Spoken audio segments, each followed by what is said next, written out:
Warning. The following episode contains graphic depictions of violence. Viewers be advised. This is an impressive shield. I don't think I've ever seen you make one this size before. I've been practicing. If I stay focused, I should be able to keep it up for quite a while. Honestly, if it gets to be too much of a hassle, we should be fine as long as the kids stay inside. The ship was specifically designed to take a battering. From artillery, maybe? But who knows what kind of other nasty weapons Jane has tucked away in her diabolical business pantsuit? It's not like she tells Jake everything. Or almost anything, really. When it comes to the kids, I'd rather be safe than sorry. Sure. By the way, I saw Kanaya leave earlier. She's meeting Karkat on the field. Without you? Yes. She made it pretty clear that it wouldn't be wise for me to join her. Oh. Some barb about the danger of me being maimed quite viciously on account of all humans looking the same once the bloodshed begins. Then she shot me a peace sign and walked away. Ugh, I'm sorry, Rose. This should never have happened.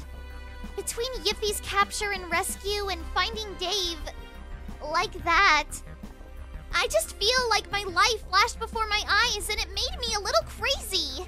After being unconscious for a bit, things feel way clearer now. Nothing beats a rump to the skull for mental clarity. The mistakes we made are so obvious to me now. Embarrassingly obvious. We should never have talked to John in front of Kanaya, for one thing. They required way different approaches. Oh, so that was the problem. One of them at least. I definitely wasn't expecting you to say all that either. But I know she hit a sore spot, so it's understandable why you lost your temper. It's my fault for panicking. Interesting. I didn't even realize I was mad. I mean, it brought me back to the last time I mentioned your mom and you flipped that table. I was 18. You didn't talk to me for a month. 18 years old. Yeah, and I haven't tried to talk to you about it since. Look, all I'm saying is, I understand why things went downhill the way they did, and I'm not going to get caught off guard again. This whole situation is my fault, and even though it just keeps getting more frustrating and shitty, I'm going to do right by you. We're going to figure this out. Are you sure it's prudent to keep this amateur marriage counselor performance up? Rose, you're taking this seriously, right? I don't know what you mean by that. I think you do, but whatever. As long as we don't have a repeat of last time, we can still position you as the good guy. Or at least less of a bad guy. Though playing stupid and cajoling her into slapping me around for catharsis won't work anymore. We'll have to think of something else. Jade, I've been compliant with these clumsy machinations partially because they weren't all that consequential at the time. But you need to cut your losses. It's time to start looking beyond the end of your own nose and accept that these methods aren't going to work. This is not a situation you can win. I'm not trying to win anything! I'm trying to be an adult and not run away from this! Look, I know better than anyone the satisfaction of gaming people's reactions and getting into their heads. Oh my god, are you even listening to me? But it's a losing game. You're going to push too hard, or misconstrue something critical, or cross another line, and you'll regret it. That's not conjecture, it's a guarantee. Ugh, you're so frustrating to talk to these days! Oh, blah, blah, blah. I can see the fruitlessness of all our clumsy, insignificant thrashing in fate's cosmic current. Don't forget, I'm more than a little versed in future sight myself, okay? I don't care how credible it seems, you can't depend on that information. I know it's hard to hear, but you need to take a second to think about what I'm saying. Don't you feel the least bit relieved? You've spent so many years wrangling this dirty little secret. That dirty little secret is my fucking daughter! Well, now she's not a secret anymore. You don't have to shoulder the burden of keeping her tucked away from everyone in the entire world for fear of the consequences. Because the consequences have happened. You're free to invest all that energy elsewhere. Maybe work on yourself a little bit. We could even unpack the hamster guy. Oh, we are not talking about the fucking hamster guy. I don't want to talk about any of it, really, ever again. Thinking back to that whole conversation makes my skin crawl. Boo-hoo-hoo, my life is a monkey paw. Everything I want hurts me in the end. It was a little pathetic. I know! It had nothing to do with what we were trying to do. It just derailed everything. And worst of all, Yiffy heard it. Ugh! You can't keep trying to control the narrative forever, Jade. If Kanaya wants to hate me, or punish me, she has every right to. She asked for the truth. Oh, come off it! The truth is whatever people want to believe. You can either try forcing them to understand your side, leave it completely in their hands and take no responsibility, or you work with their wants and perspectives and make some informed compromises. Over the state of reality? Rose, I am begging you, can you please cut it out with all the cryptic cosmic crap and come back down to Earth? Things aren't like they used to be, Jade. There are no right or wrong routes anymore. Just a tangle of meandering side paths. So what, that gives you a free pass to self-destruct? The best choice was to double down and say a bunch of horrible, insane shit to your wife? Jade, over the course of 15 years, when have any of your efforts done a grain of good? For yourself or Dave? Oh, wow! I know what you're doing, okay? Go ahead, push every button I have. I don't give a fuck. You're the one that has everything to lose here. And no matter what awful things you say, it won't change the fact I'm worried about you. Don't be. I've done fairly well for myself this past decade and a half. I've been happy. That's what's scaring me! You're not prepared for how bad it can get! You have no idea at all!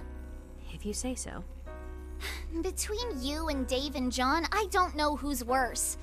Is it really that hard for any of you to care? If you don't get your head on straight and begin trying, she'll leave you. All you've had together and everything you could have had, gone! And since you're so cool with talking about your mom now, you should have learned that lesson from her a long time ago! Excuse me? Look, it takes a lot of concentration to hold this perimeter. I think it'd be best if you looked after the kids. Inside. Fine. Rose, ramble. You saunter on out of there. You could say so much more, but it's fine. Jade has no idea what she's talking about. You came out of the womb playing defense. You're not about to drop the ball now. If you hadn't, maybe you'd be more concerned with the torrent of bullshit you're dealing with. You really are getting it from all ends here, between Jade's guilt-ridden busybodying and the glint of rage and pain in your wife's eyes and the sudden, inexplicable tragedy of your brother's demise. All that on top of the twist of your gut every time you see your mother in Roxy's face or hear her in Roxy's voice. Really, you should be losing your shit. Instead, your emotions are in order and your shit is on lockdown, exactly where you tucked it away. Smooth operator that you are. God, you need a fucking drink. Instead of folding, you try to curb the craving by focusing on the inside of your hand and slowly moving that energy to your fingertips. Jade is right, of course, but only on a base, intuitive level that is otherwise lacking in specifics and easily misinterpreted and manipulated. For there to be inarguable truth, there has to not only be an authority, but one that cares enough to reinforce their intentions absolutely. And you can't imagine any such authority caring all that much about this laughable mess. If there's no truth, then why even bother looking for your best option? Just leave the hierarchy of choices in ashes. The mayor would be so proud.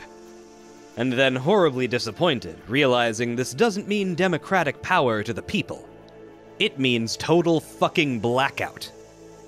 It's only through quite rigorous contemplation of this metaphysical miasma, to the detriment, some might say, of your attention to the present moment, that you've managed to glean much of anything at all, a wonder in and of itself. Trying to decode these countless twisting paths has taken years of practice, but like all your favorite games, the tedium enhances the satisfaction of playing. A small pastime, like a crossword, to privately enjoy outside the scope of any intrusive third persons. Currently, for example, you know that Vriska's up to something important within the meteor. Exceedingly important, actually. Far more important than anything here has had any right to be in a long, long time. It's a point of almost disturbing clarity in the otherwise nebulous and ill-defined milieu of your prognosticative purview. You're not quite sure what it actually is, though. It doesn't really matter in the long run. Important or not, Vriska's going to fail. Jane's going to fail too. Really, just about anyone is going to fail to do something that really matters.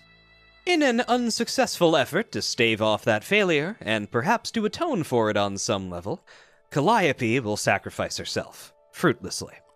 In the imminent battle, you are going to be shot in the head, the bullet burying deep into your moral gray matter and jamming up the works of your conditional immortality, leaving you confined to a hospital bed. You had to pull all kinds of ridiculous eyebrow-raising chaos theory shit to figure that one out. The rat tail was worth it, your daughter's anguish aside. Kanaya may not see it this way at first, but your lobotomy sleepy time will be a well-earned, golden opportunity for her. A chance to experience life unshackled from the old ball and chain. Even if it requires you to foist some compelling motivation for her to embrace it. She can't waste her independence waiting on you again. You refuse to accept that outcome. What's the point of a world where anything is possible if the love of your life won't explore her full potential? It might even be gratifying for her romantically, though you haven't peered too deeply down those corridors out of respect for her hypothetical privacy. Surely not because they'd make you want to rip off your own face to perceive. That would be hypocritical. Whatever. It'll be good for her to stretch her legs, and it's not like you'll be awake to miss her. Or everything will collapse, and everybody will disappear. It'll certainly happen eventually. Maybe in an hour, maybe a day, a couple weeks, a millennia from now. Who's to say? Those specifics are beyond you now. It's this thought that unwinds you, untwisting your knickers. It's hard to take things too seriously when you know that the details don't matter, and the ending never changes. It's out of your hands. There's nothing left to lose. You're nobody now. Just a shadow. Dirk was right to leave. He would have hated this existence. Oh well. All the tension has left your body at this point. You don't retreat to the heart of the ship. You have somewhere to be.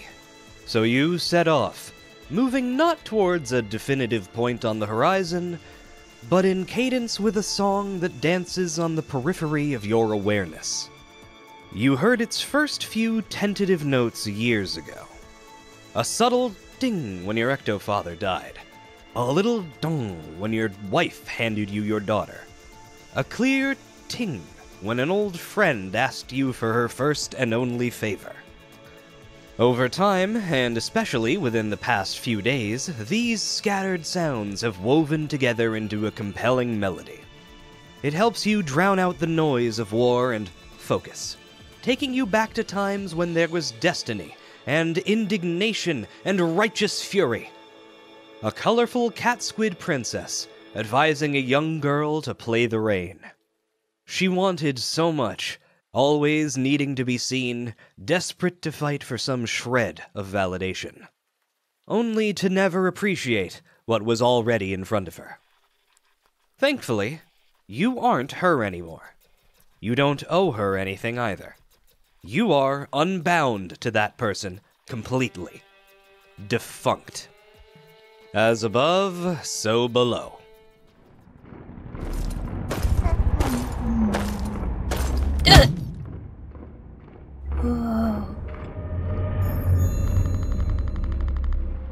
Commanders, congregate.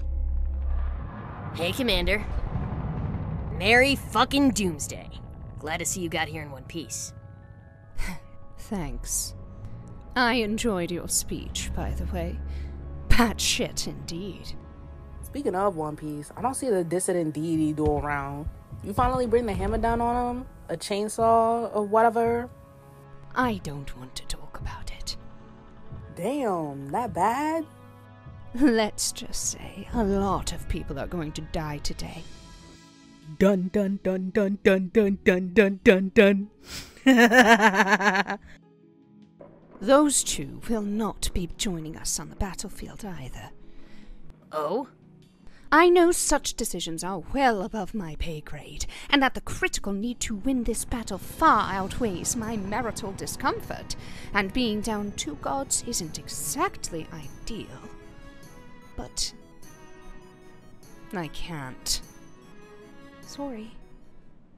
Don't be. Fuck.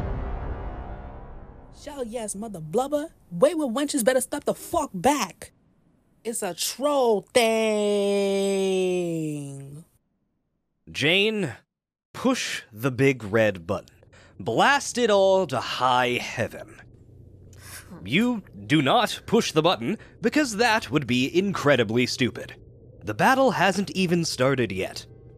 Instead, you take advantage of the momentary quiet to breathe. To think about life. About situations you could have handled differently. Feelings you could have considered better. People you could have saved. Your father never did voice any kind of opinion on your parenting style. In hindsight, he was probably avoiding the subject altogether. Or didn't think much about it, focusing his pride on your exploits instead. He did raise a businesswoman, after all. At any point, you could have asked for his advice. Now, you can't. 15 years. Utterly botched. Jane, consider, is it too late? Of course not. You remind yourself you are incredibly young for a god. It's natural for your growing pains to be this calamitous. All of the struggle and regret will feed into a brighter future. Newfound order will ensure stability, leading to a period of progress this planet has never seen before. There is so much living left. So many opportunities. This will not be your last chance. You'll do better with the next one. Jane, look behind you. Jake? Hi, sweetheart. What are you doing here? Is everything okay? It's old Gravy Train, don't worry. I was only thinking to myself and realized how sorry I'd be if I didn't come wish you good luck. How thoughtful. Mm-hmm. Come here. Well, that felt very lucky. I was hoping so. Thank you. Well, you sure hold me very tight. I assure you we don't have that kind of time, sir. So right. Oh, Jane. Before I let go, I wanted to say first. It's been a hard life and all, but I'm really happy I got to see you. Me too, Jay. And I'm going to miss you. Aw. Wait, what?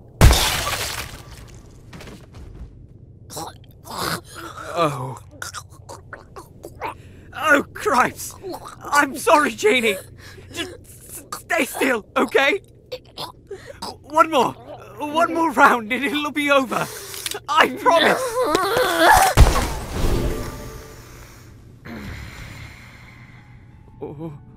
What? As I was saying, Jake, if You have one shot.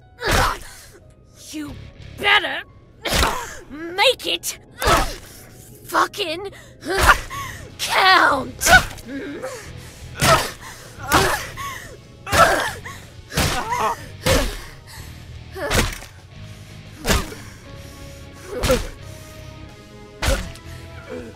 You stop your onslaught, knowing the next couple blows will finish the job. A just death. How romantic. Between the adrenaline and taste of blood in your mouth, the decision is clear to you. You will not fail yourself. You will claim the spoils of this war and oversee a thriving planet, cultivating an ever-bettering stock of humanity. Your future. On and on. Forever. Alone. Jane, release the Brig Boys. As if. Maybe some time in the trenches with the Brig Boys will do him some good. Death would be a kindness, after all. You gave Jake a shot to stay by your side and make something of himself, but in the end he proved himself just another deserter. You should have seen it coming. You learned 15 years ago that people will slip right through your fingers if you let them. It's fine. You won't let go again. Jake is your means to an end. When you scramble his frontal lobe, you'll make sure it doesn't heal right. It won't be much of a change anyway. Jane, commence battle.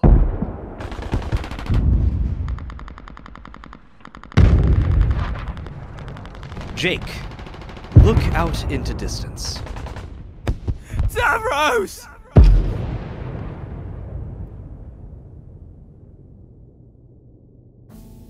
Dear Brissy and Harry, if he left, I think she wants to help the rebel forces somehow, which is pretty stupid. But I am also pretty stupid, because I want to help her. I hope if I really try, I can keep her from dying, at least. I'm kind of sick of sitting around doing nothing. I thought it'd be best doing this alone, since Yiffy sort of knows me, and you yelled at her a lot, and don't seem to like her in general. Also, this will require a lot of drastic gymnastics, which is not either of your strong suits. No offense. Hope you understand, Davy. P.S. I left you guys some trail mix. Don't pick the raisins out. They're healthy. Harry and Vrissy, be understanding.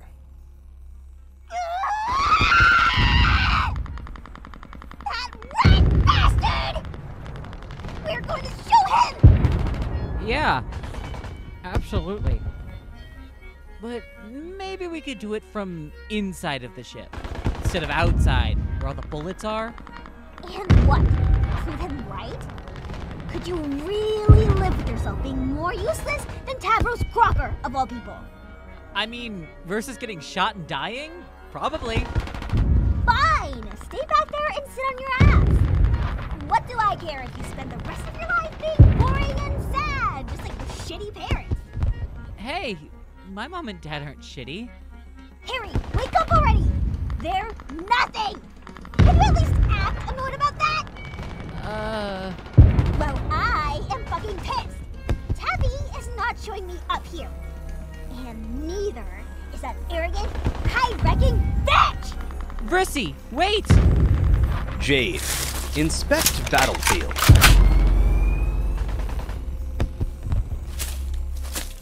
Hi, honey. Hi, Harry. Could you both do me a favor? What? Don't look. Jane, your goose is cooked. Actually push that big red button.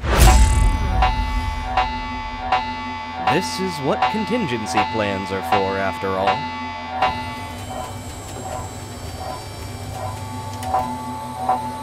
John, get your shit blasted.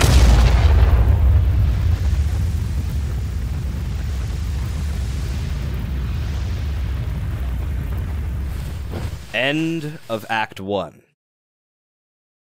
Psych! Hours in the future, but not many. Hi again. How has your day been? Anything interesting happen over there? Mine was alright.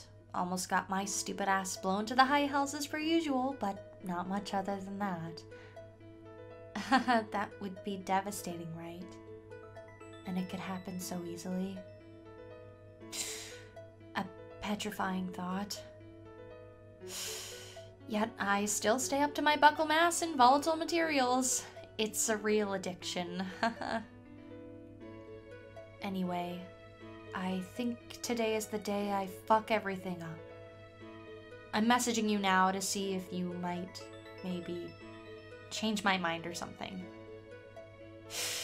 Sorry, I know you'd hate this vaguely ominous doomer bullshit, but this time, I really feel like it's true.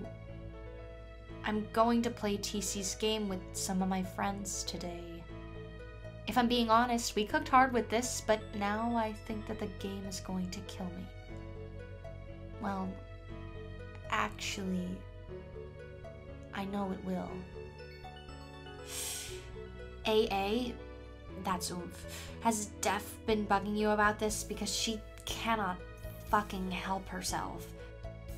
If it's one thing she's gonna do, it's bug or fuss or meddle. Well, I guess that's 3 things. Haha. Tag that shit, I'm fussing. Are you there? Sorry. Anyway, she's like an oracle. Except she's not an oracle, she's some other shit. To keep it real with you, I don't really understand it. But that's kind of the whole thing with magic, right? You don't have to understand it, just believe in it. I kind of forgot where I was going with this. Oh, yeah. She said that she was certain that you would play with us. Obvs, I called bullshit. Clearly a ploy to get me interested in playing again since I told her I wasn't anymore. But she kept insisting. And I don't really want to let TC and them down since they're so stoked on this. And we did spend a lot of time on it. Sunk cost fallacy is fucking me up right now. So, would you like to play this game with me? I mean, me and my friends? It's cool if not, though. I don't really care too much either way. In fact, my roster is pretty stacked. Unsure if I'd even be able to slip you in, honestly. My roster's so crowded it's making sardines claustrophobic. My social battery is fat as fuck. Swelling into an ominous crescendo. Shit's set to burst any minute now. Haha, tick-tock. I've got friends out the wazoo lining up just for a chance. It's honestly a ludicrous amount of friends to have in any context. If I started listing off my insanely long list of friends, you would get mad as fuck. Yeah, if it wasn't clear, I'm actually poppin' and everyone wants to hang out with me. Huh. None of that is true, actually. Well, anyway, if you don't hear from me again, I wanted to say good luck, Vriska, with everything. So yeah.